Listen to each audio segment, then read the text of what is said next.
आप सभी भक्तों को नमस्कार। स्वागत है अनुकरणीय सनातन पर।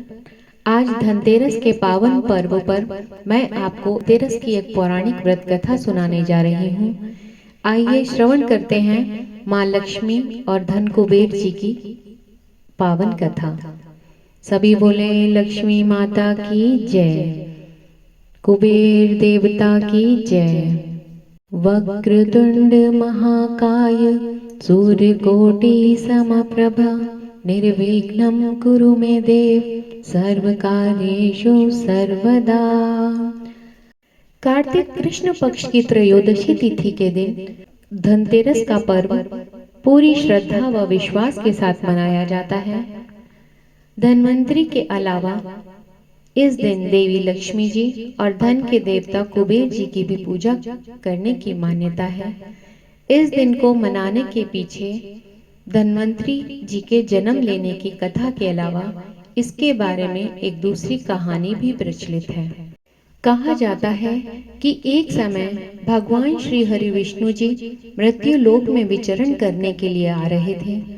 तब देवी लक्ष्मी जी ने भी उनसे साथ चलने का आग्रह किया। तब श्री हरि विष्णु जी ने कहा कि यदि मैं जो बात कहूँ तुम अगर वैसा ही मानो फिर तो चलो।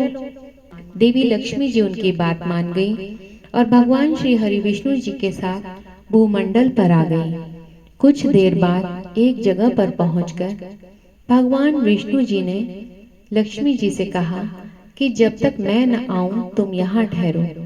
मैं दक्षिण दिशा की ओर जा रहा हूँ, तुम उधर मत आना। भगवान श्री हरि विष्णु जी के जाने पर देवी लक्ष्मी जी के मन में कौतूहल जागा कि आखिर दक्षिण दिशा में ऐसा क्या रहस्य है जो मुझे मना किया गया है, और भगवान स्वयं चले गए। लक्ष्मी जी से रहा न गया और जैसे ही भगवान आगे बढ़े देवी लक्ष्मी जी भी पीछे पीछे चल पड़ी। कुछ ही दूर आगे जाने पर उन्हें सरसों का एक खेत दिखाई दिया जिसमें खूब फूल लगे हुए थे। सरसों की शोभा देखकर वह मंत्र मुग्ध हो गई और फूल तोड़कर अपना श्रृंगार करने के बाद आगे बढ़ी। आगे जाने पर एक गन्ने के खेत से देवी लक्ष्मी जी ने गन्ने को तोड़कर उसका रस चूसने लगी। उसी समय उसी क्षण भगवान श्री हरि विष्णु जी आ गए और यह देख लक्ष्मी जी पर नाराज होकर उन्हें श्राप दे दिया कि मैंने तुम्हें इधर आने से मना किया था पर तुम न मानी और किसान की चोरी का अपराध कर बैठे। अब तुम इस अपराध के दंड में तुम इस किसान की 12 वर्ष तक सेवा करो। ऐसा कहकर भगवान श्री हरि विष्णु जी उन्हें वहीं छोड़कर क्षीर सागर में चले गए। तब देवी लक्ष्मी जी उस गरीब किसान के घर पर रहने लगी। एक दिन लक्ष्मी जी ने उस किसान की पत्नी से कहा कि तुम स्नान कर पहले मेरे बनाई गई इस देवी लक्ष्मी का पूजन करो, फिर रसोई बनाना, तब तुम जो मांगोगी मिलेगा। किसान की पत्नी ने ऐसा ही किया। पूजा के प्रभाव और देवी लक्ष्मी जी की कृपा से किसान का घर दूसरे ही दिन से अन्न, धन, रत्न, स्वर्ण आदि से भर गया। देवी लक्ष्मी जी ने किसान को धन धान्य से परिपूर्ण कर दिया।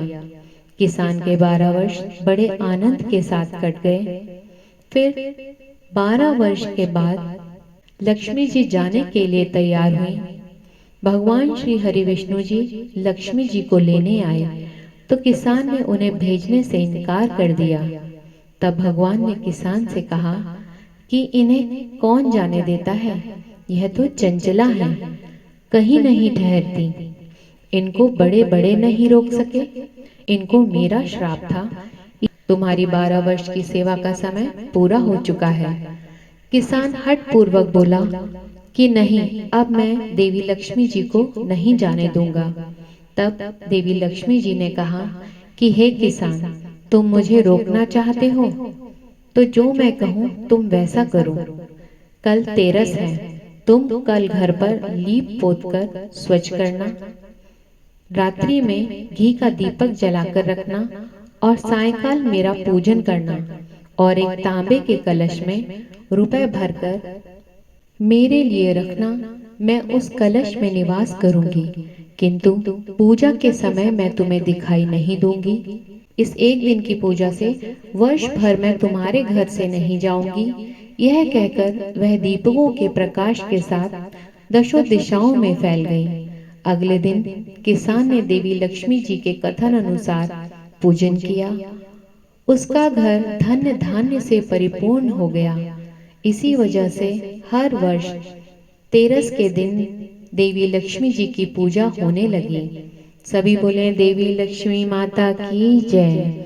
देवी माँ लक्ष्मी जी से विनम्र प्रार्थना है कि हे माता रानी, जिस प्रकार से आपने 12 वर्ष तक किसान के ऊपर अपनी अनुकंपा बरसाई, हे माँ, आपका जो भी भक्त इस कथा को सुन रहा हो, आप उसकी सभी मनोकामनाएं पूरी करें और कम से कम 12 वर्ष तक आप उसके घर पर विराजमान रहें। सभी बोले देवी लक्ष्मी जी की जय, कुबेर देवता की जय। आप सभी का इस कथा को सुनने के लिए धन्यवाद।